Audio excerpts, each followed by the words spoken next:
একটু হাতাহাতি হচ্ছিল বলতে কিনে হাতাহাতি হচ্ছিল আমরা জানি না। আমাদের কর্মী যাদের মানে এটা মোবাইল চোর নিয়ে একটা হাতাহাতি হচ্ছিল, যারা হাতাহাতি করতেছিল আমাদের খুলশী থানা এবং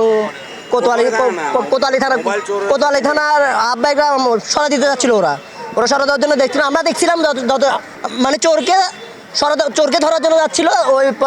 ওই বোকার 7-8 জন আসছে, 7-8 জন আসার পরে দেখতেছিল ছুটা দেওয়ার জন্য যাচ্ছে। আমাদের কর্মীর একটা মোবাইল চুরি হয়েছে আবার এখান থেকে।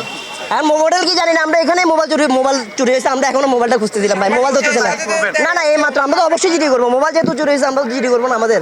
কিন্তু আমাদের এখানে কোনো কিছু না ভাই, মোবাইল চুরি আমাদের দলীয় কোনো গন্ডগোল কিচ্ছু না ভাই।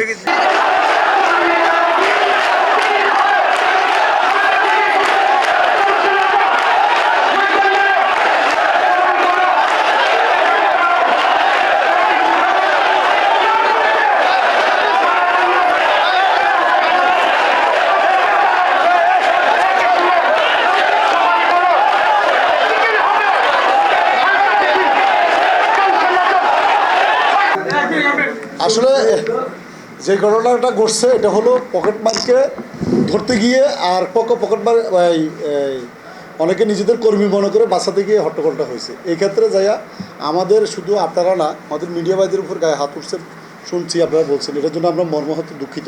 কিন্তু আমাদের অনেক সিনিয়র নেতা ওখানে উপস্থিত হয়ে মীমাংসা করতে যাইয়া ওদের গায়েও হাত উঠছে। তো এটা একটা বিচ্ছিন্ন ঘটনা, যেটা বিভিন্ন মিটিংয়ে পকেটমাইরা দলবদ্ধভাবে একটা ঘটনা ঘটায়। অনেকের মানিব্যাগ, মোবাইল, আমার কাছে রিপোর্ট আসছে 7টা মোবাইল চলে গেছে, মানিব্যাগ 3জনের চলে গেছে ইতিমধ্যে।